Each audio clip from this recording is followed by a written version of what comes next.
Welcome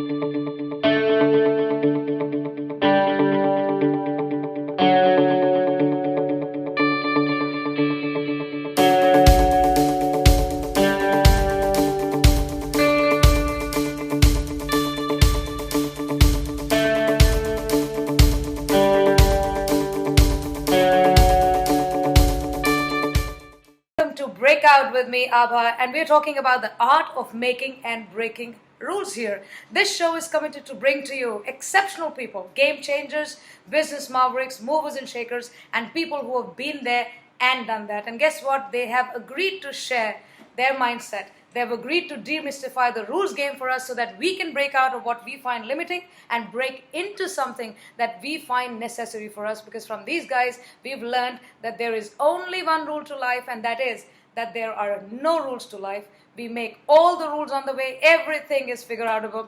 So we are going to keep it absolutely real over here. My guest today is a wonderful gentleman. He's one of the most influential business experts on the web. He's top ranked by Forbes, Inc., SAP Business Innovation, Huffington Post for his leadership, customer experience, and social media influence. An entrepreneur par excellence, he started his first company with a whiteboard in his living room. And an year later, it was valued at 10 million US dollars. So he is a lifelong learner. He's been studying the relationship between leadership, culture, and service, and he calls it the 3 legs principle. You probably know who I'm talking about. He's on my right here. He's the Forbes top 10 social media power influencers, Inc. top 100 leadership experts, 3-time CEO and chairman founder of the switchandshift.com. Remember that innovative leadership blog that we hadn't seen before, the one which challenged the status quo, and he is the author of A World Gone Social, How Companies Must Adapt to Survive. Welcome to Breakout, Ted. Thank you so much for your time.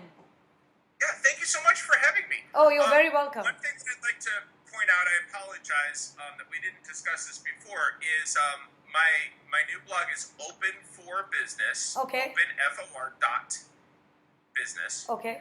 And it is a leadership blog and a speakers bureau.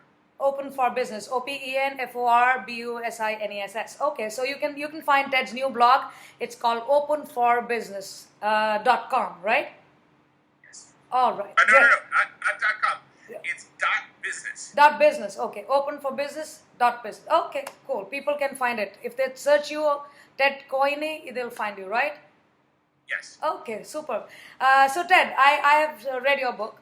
Fascinating. A path-breaking book, I believe. Phenomenal information over there.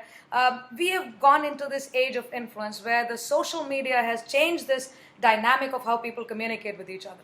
It's turned the business around in ways that we didn't even imagine at some point, and your book really sort of takes us deep into that space. So what does social age mean for business today? Is it good, bad, or is it confusing?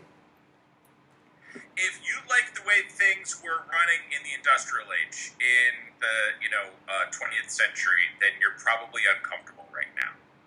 If you're if you're eager to change, or if you already run your organization in a different way, then you're loving the way that business operates today.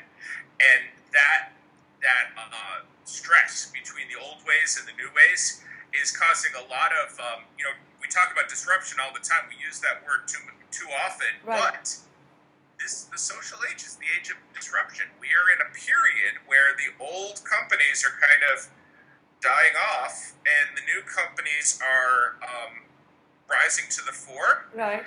And both of them, it's like if the dinosaurs and humans lived at the same time. Right. There would have been a lot of confusion.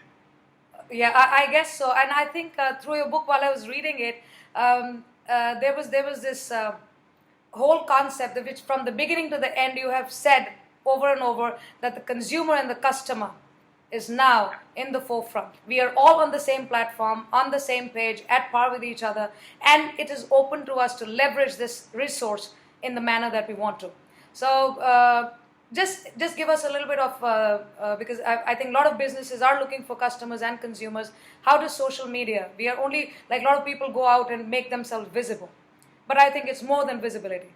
and you've gone into detail in that book, in your book. Oh, absolutely. So what we discovered, it took 5 years of research. What we discovered and more interviews than I can even tell you. But in 2008, and this is before, by the way, before I even got active on social media myself. But in 2008, enough people were on social media that business outcomes began to change. So for the first time, customers were able to talk to each other and leave the company out of the conversation, talk about the company in public. And so you know the old customer service rule of thumb, which is actually this is well researched. If you are happy about a company, you're going to tell your experience at a restaurant with the retailer, you name it. You're going to tell 3 to 4 friends. If you're unhappy, you're going to tell 9 or 10. Yes. Well, that was the old way. Today, even if you yourself have a very small circle on Facebook, on LinkedIn, on Twitter, you're probably attached very closely to people who have large audiences. If they catch on to the things that you are saying about a brand, good or bad, that changes everything for that brand. And in the book, we have quite a number of examples. Right. I'll give you one. So this happened a few years ago, but it's still completely relevant. So this kid had an experience with his grandmother. He visited his grandmother. He's probably 18 years old. Visited his grandmother in the hospital and just said, "Grandma, you're dying of cancer. I love you so much. What can I do to make you more comfortable?" And she said, I just really like that soup that Panera has, the New England clam chowder. So he called up the Panera in his area, and he said, this is a restaurant, and he said, can I have some clam chowder for my grandma? And he spoke with the manager. She said, we only have it on Fridays, but I'm going to make up a couple of bowls for you today anyway, because, your poor grandma, right? She didn't even hesitate. So he goes down, he gets the soup. She also gave him some free cookies. He goes off, has this with his grandma. He's absolutely stunned, delighted, everything else. Right. He posts his experience on Facebook. And not very many people did much with it. But one of the people who read it was his mother. And she tagged Panera on Facebook. Right. And Panera posted this on their homepage. Right. 800,000 likes later, Panera's actual profit that quarter went up dramatically. And their stock increased in value, everything, because one manager said yes when the rules told her we can't do that. Right. That is the power of the social age. Right. The power of all consumers. Right. You've talked about I think it's fascinating because this is it's just at your fingertips. It works with a click. It works with a simple logging into a social network, and things just go boom. So it's and it goes down too. Likewise. Yeah. So I think that your book has examples where things have gone this way too, south. So I think it works both ways. So keep your consumer happy. He's talking. Okay. So you've also talked about the social Robin Hood syndrome. You call this is something that you've spoken about in the beginning of the book. The social Robin Hood syndrome, that the customer is no more feeling like a victim.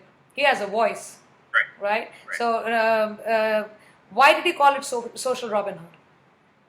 So, the story of Robin Hood goes back to the Middle Ages, and Robin Hood stole from the rich and gave to the poor in a time of very unfair society, okay? Yes. And we humans love that story. We always have it. Many other stories like it. Every culture has their Robin Hood story. Right. The reason we love it is that we humans have an inherent need for fairness in the world. We want to know that if people are unfair, something bad is going to happen to them. And if people are fair, something good is going to happen to them. And so the social Robin Hood syndrome is, even if it does not matter, even if it does not affect us whatsoever, we are going to stand up for the little guy against the abusive big guy. Right. And, the opposite is also true. I gave you an example of the opposite. But when something bad happens, we're going to go out of our way to socially punish, to call out on social media Right. the bad guys. Right. And yeah, there's millions of examples of that. The thing is, this literally happens every day now. Right. The thing is, a lot of brands think that's a terrible thing, but if you run your company with good karma, there's nothing to worry about at all. So I know. So this is very interesting. Because I enjoyed the book because of the examples and the stories. So it was so real, and it's happening right now. Right, it's happening in our lives in the last 2-3 years. So it's almost dramatically changed the way business works today. So you consult with companies. You work with owners, CEOs, and boards of directors to help them make their companies more competitive by making them more human focused. How do you think? Based on your book, if I were to ask you, how prepared were these companies to cope with the social media thing? Were they ready to leverage what it provides, what it offers as a resource, or they also saw a downside? What was the downside? It strikes me that, and this has been going on for years now, that companies that are afraid of, I'm going to use another buzzword, transparency. Right. Companies that are afraid of letting people know what's really going on, Right. those companies probably have something to hide in the first place. They probably have leaders who are not trusting. Right. And sure enough, when they go social, problems can arise. Right. But what I've found is, so my particular area of interest is the social CEO. And what I've found is it's very hard to find a leader who is actually on social media.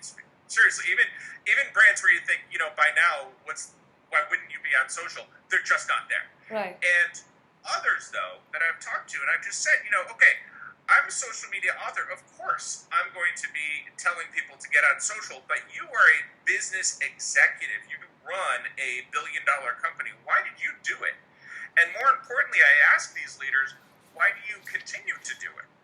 And again and again, I hear, I just needed to find out what social media was like without a focus group and a report and 10 levels of bureaucracy telling me. Right. I need to experience it.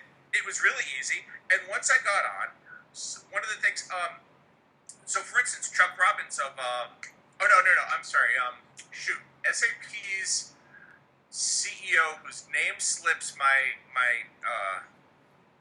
brain at the moment, SAP's CEO, he went social a couple of years ago, and Bill McDermott, he went social a couple of years ago, and right away, he was connecting not only with his customers, and not only with influential people who could, give him good public relations, give him good press, give him good, exposure for his brand, but also his employees.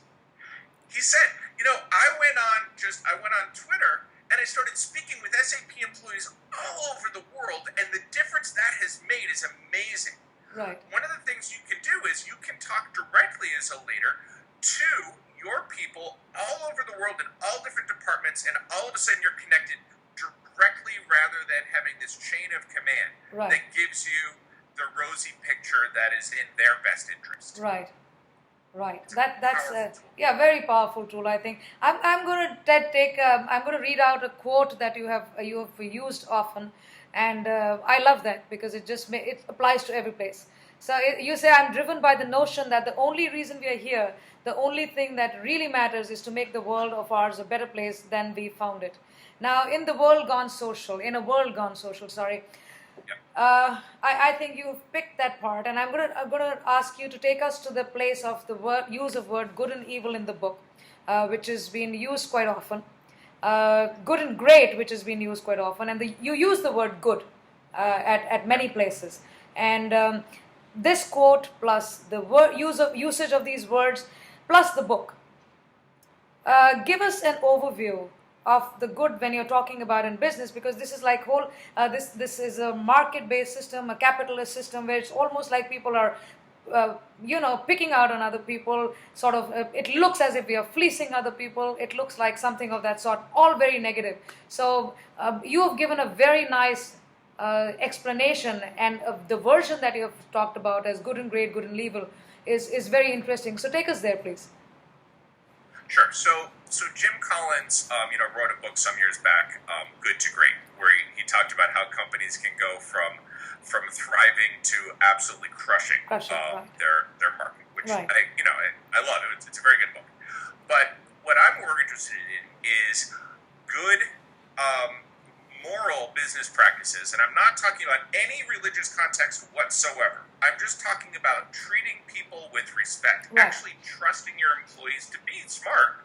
You hired smart people, giving them the freedom within their role to use their brains, Right. the freedom within their role to go on social media and do the right thing, the freedom within their role to experiment and do the right thing and fail.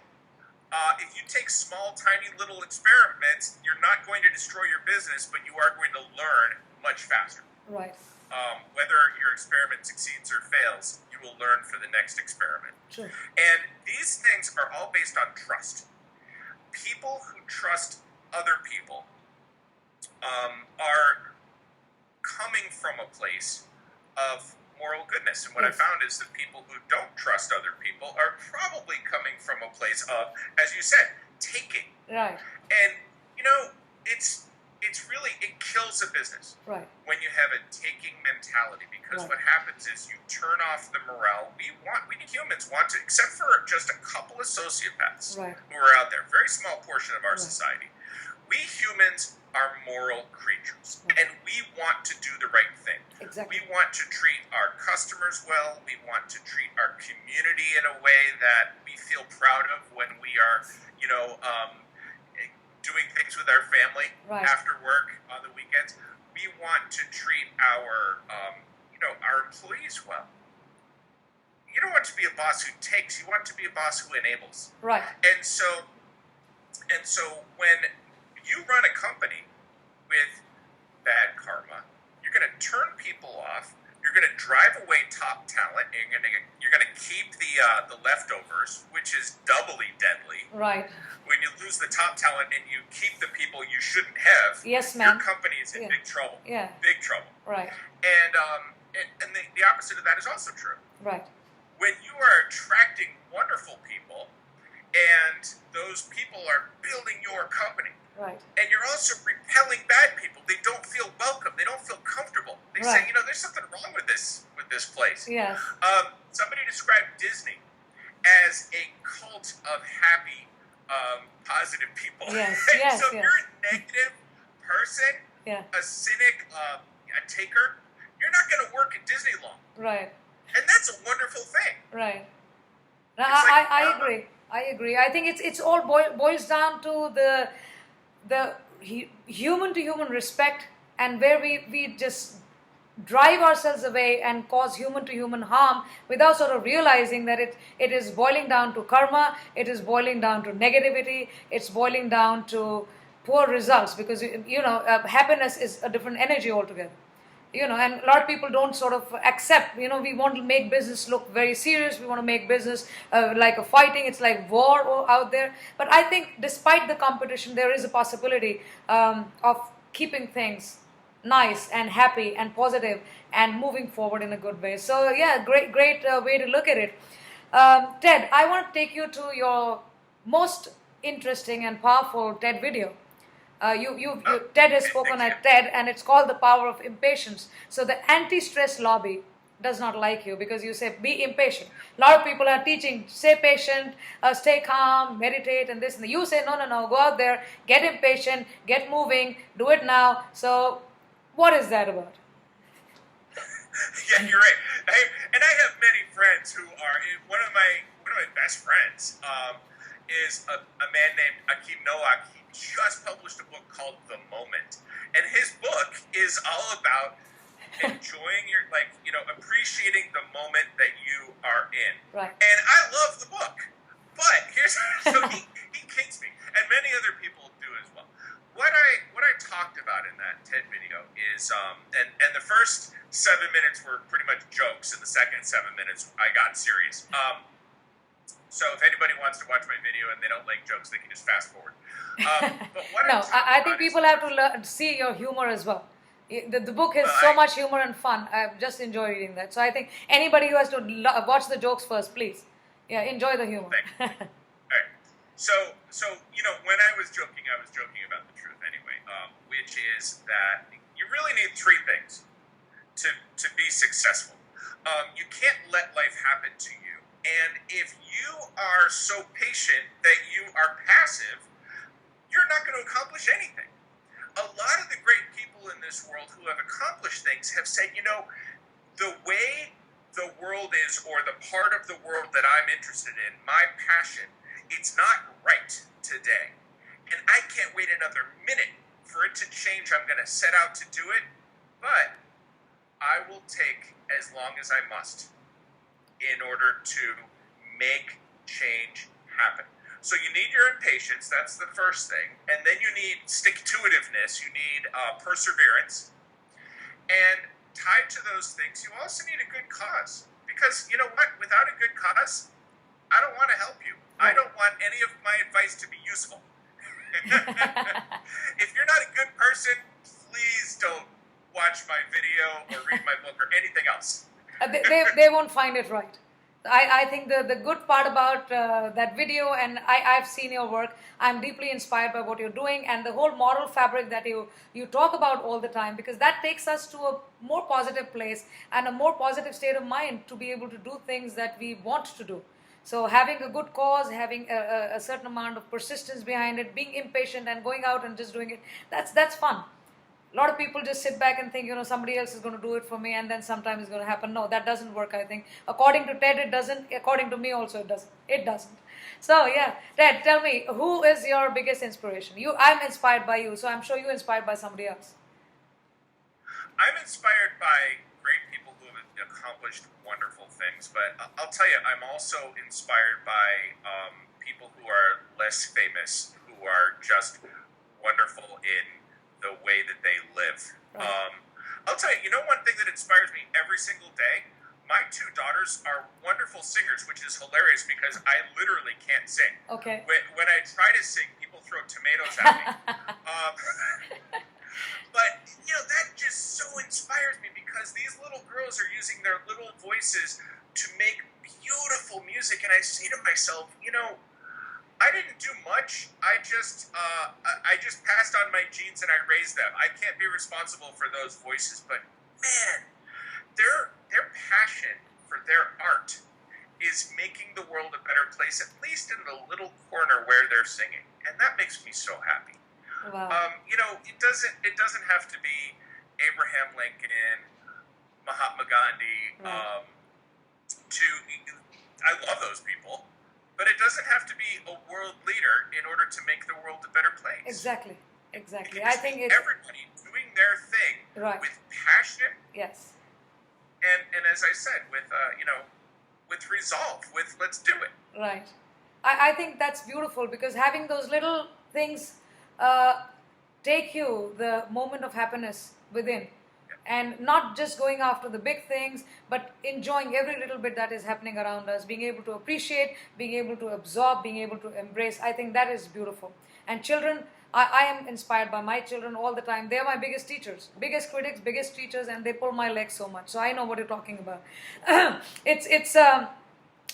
want to ask you, because I remember speaking to you a couple of months ago when I was talking to you about my book, Nucleus: Power Women Lead from the Core, and you were so generous in offering to help with working with that cause, that yes, we need to see more women out there. And you told me a story about your daughters, the women who have been in your life. I think your mother, your grandmother, who were very strong, empowered women in themselves.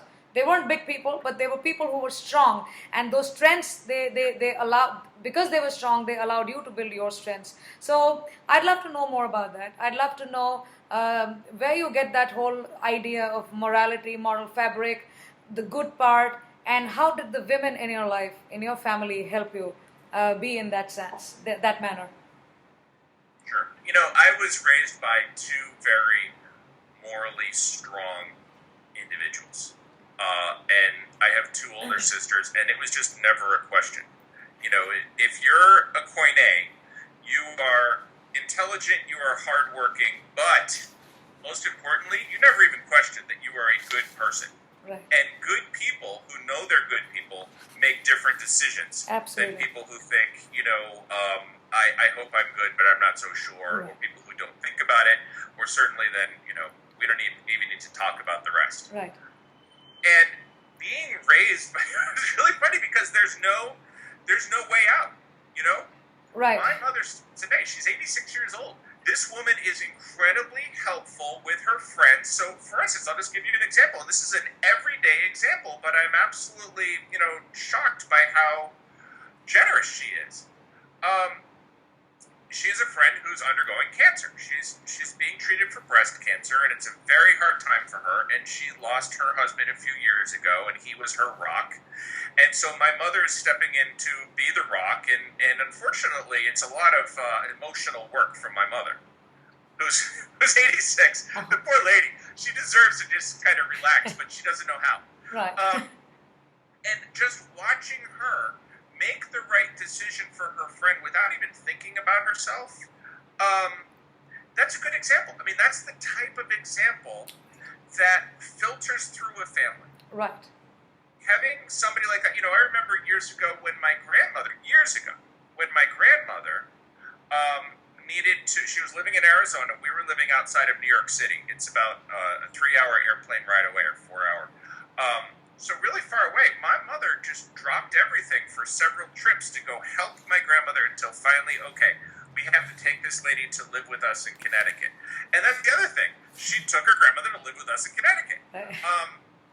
Wow. A lot of people say, okay, we're just going to put this person in a home, we're done.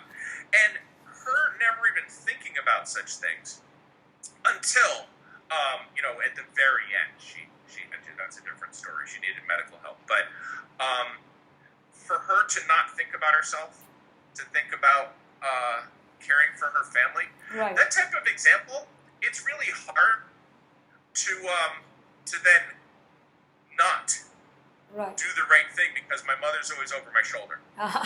even when she's not there. I'm Right. thinking, if my mother knew this, I'd be in What big would trouble. you say? Right. I know, I can see that. So that's really beautiful. I think that boils down to becoming good karma, right? I come from India. I live in the eastern part of the world. We talk a lot about karma, the cause and effect, and the good deeds. I think that really comes back to you. I have personally experienced so much of that I believe that if you stay good despite whatever is happening around you, I think it works. So you and taking it from there, and to my last question, you have said good karma is good business. Yeah. You've used the word good karma is good business. Sure. So I love I love that part. I mean, it's beautiful. It's like, it's so empowering to think that pick up a business, do a business in a manner that boils down to making it good karma. So just give us a nice sort of a speech on good karma is good business. In the industrial age, in the 20th century, in the 19th century, people thought that there was this whole, we were morally good in the rest of our world, but we go to work. And something about walking through that office door, something about wearing a tie and a suit, or who knows. Right. Now we don't have to work by moral rules. We can sow bad karma, and nothing bad is going to happen to us or to our business. And so I have been studying this. I'm, of course, biased, so I've been looking for things that confirm my opinion. Right. But it's really easy to find, because you look at companies that treat their employees well, they attract better employees. And then the company thrives. You look at companies that treat their customers well.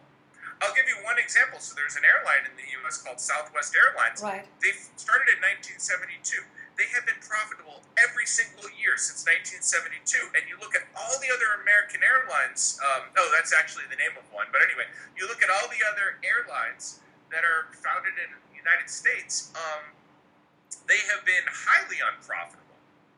It's good karma leads to good business results. Right. If you want your business to thrive, you're really stupid to operate as if it's in a moral vacuum, or to operate with bad karma. Right. Bad things will happen to you. Right.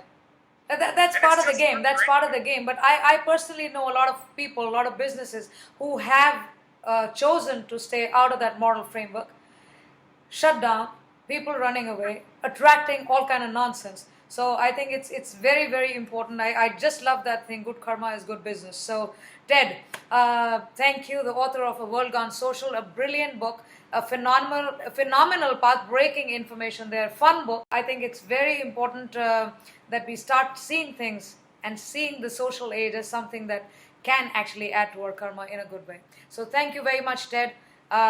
Thank you for coming by. Thank you for giving me time. I know you're extremely busy just now, and thank you for your time. Abha, my pleasure entirely. Thank you so much.